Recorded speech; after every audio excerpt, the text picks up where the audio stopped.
Have you ever looked at all the gear musicians use and wonder, how does it all work?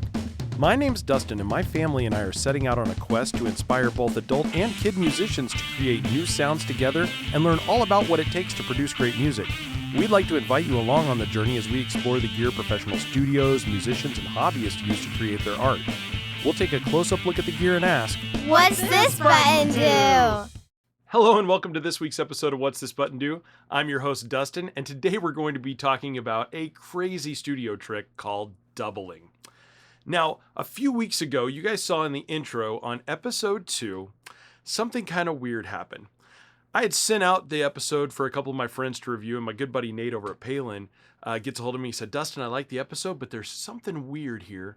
When you're doing the demo part, the kick drum in your drum track sounds really loud. And I thought, well, that's strange. Wonder what's going on. So went back, couldn't figure it out. And then I said, well, I better look in Pro Tools and see where I mixed my drums at, just see if there was anything funny. And when I got in there, I realized that something had happened.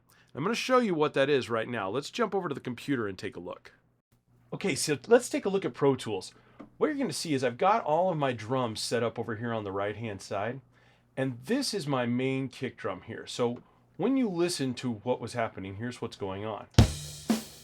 Okay, so you hear that? That kick drum sounds kind of loud, right? What I realized is, up here, I had accidentally sent that kick drum out to my interface, to some outboard gear, and then back in.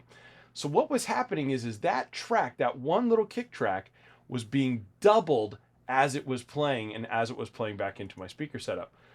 What I should have done is moved it over to the drum bus like all the rest of them, and it would have mixed just fine. So let's let you hear it.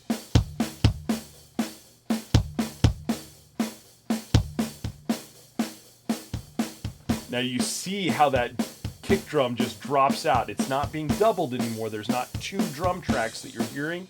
You're just hearing that one, and it sits way better into the mix. So why is that? So you can hear how much doubling can bring out something in the mix. It makes it stand out. And essentially what you're doing when you're doubling a track and you're not changing anything else about it is you're just increasing the volume level of that track. So you're bringing it out in the mix. Now, this can be used quite effectively and has been through stereo recordings for years. You will see this done on every major album, and you will see a lot of mixing engineers use it masterfully. The problem is once you start doubling, you start to need to double other things in order to make them stand out, because if you've just got one thing doubled like that kick drum, everything else is going to sound far, far away. It's not going to sound good. So a lot of people will get into doubling. They'll be like, well, I'll double my guitars and I'll double my drums and I'll double my bass. And then they wind up doubling everything, and you have twice as many tracks as you had when you started something. This is a flaw, and it is a major mistake that a lot of new people make when they're first starting out recording. I made it myself. I discovered doubling by accident and thought it was the greatest thing in the world. But what you find is when you start mixing, and especially when you start mastering, the more tracks you have double, the harder it is for you to find things like phase issues and to really be able to blend things in the mix and to make things stand out in the mix.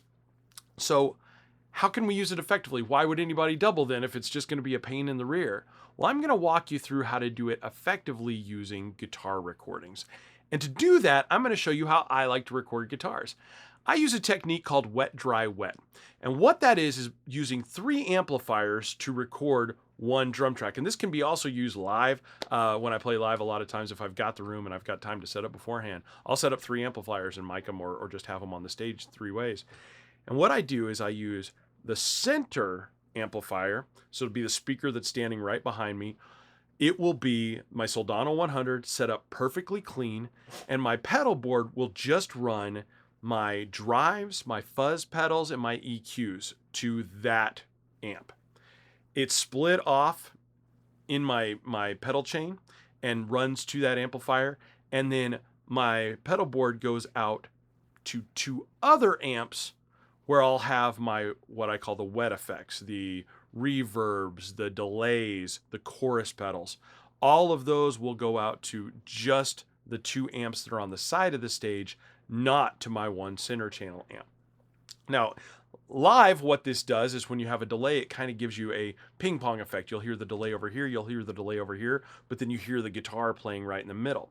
But in a studio setting, the way that you utilize this is if you take one amplifier and pan it to the hard left, one amplifier and pan it to the hard right, and then you have your center amplifier, you create this wide stereo field that will make your guitars seem huge in the mix. So let's dive into the computer and I'll show you how that works.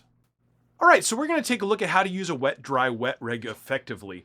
I'm gonna be recording a little loop with my trusty Syph OH10. We're gonna run that through here. We'll kind of listen to each amp separately, and then I'll mix them together and show you how to effectively use this. So first, let's just record ourselves a little loop. I'll put on a little distortion here. We'll have some fun with that. And here we go.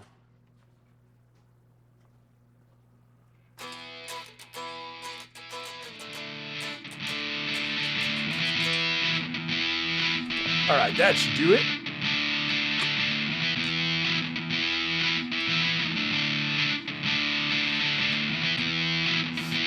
All right, so what you're hearing right now is just the center channel. This is a Soldano 100 being run into a Boss Waza tube expander, just using an AC15 really clean sound. And I've got a fuzz pedal on, just a stomp underfoot 2247 fuzz. Now, that's the center channel. Let's take a look at the left channel, which is a Soldano 30 by itself. Now you hear this is running through a Universal Audio aux box, so it's a little quieter, a little cleaner sound to it, more tight and compressed.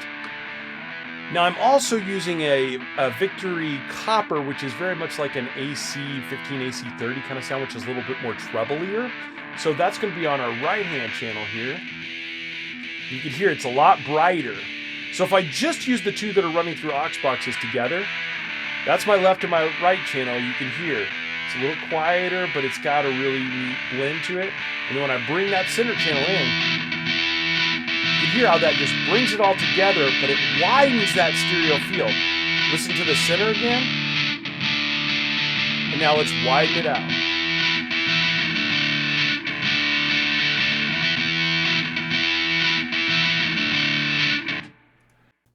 Now you might be asking yourself, why can't we just double that center channel to make it sound louder, or triple that center channel and get it to be louder? And I want to show you the difference, because there is a difference there. Something kind of special happens when you do that. So if we do that, let's use that exact same track. I'm just going to keep it playing.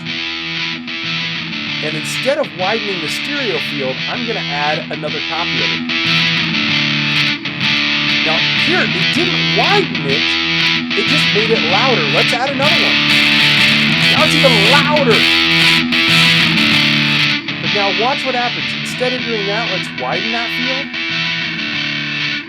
You hear it's broader. It's not louder in your head. It's not bringing that to the front. It's bringing it out to the sides. Okay, so what we're going to do now is we're going to take a look at the difference between having three different tracks, essentially panned left, center, and right, or having the same track panned left, center, and right, and just duplicated versions of each other. So when I talked about wet, dry, wet, I mentioned I use three different amps. The reason I do that is because I want the left and the right channels to sound somewhat different than that center channel. That's what actually widens the stereo field. Now, you don't have to have three amps to do this. You could just record yourself playing the same guitar part 3 times and try to get them as close to each other as you can, and then put one to the left, one to the right, and one to the center, and you'll achieve the same effect. You'll get 3 different tracks kind of panned across there, and that's what creates that width. And I want to show you what that sounds like. So let's go back to our track and we'll listen to it. Okay, so we've got the main track, center, left, and right. Now, what I'm going to do is, instead of using those left and right amps, I'm going to just take the exact same center channel sound, and I'm going to also create one to the left and one to the right. Watch what happens.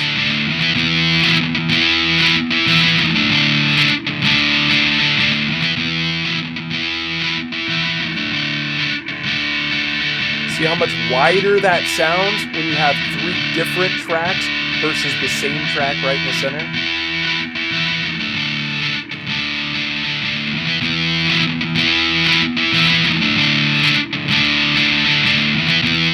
So hopefully that gives you a little bit of an idea about the difference between doubling and using a wide stereo field through a wet, dry, wet, or by recording tracks multiple times and then panning them left and right to achieve a desired effect.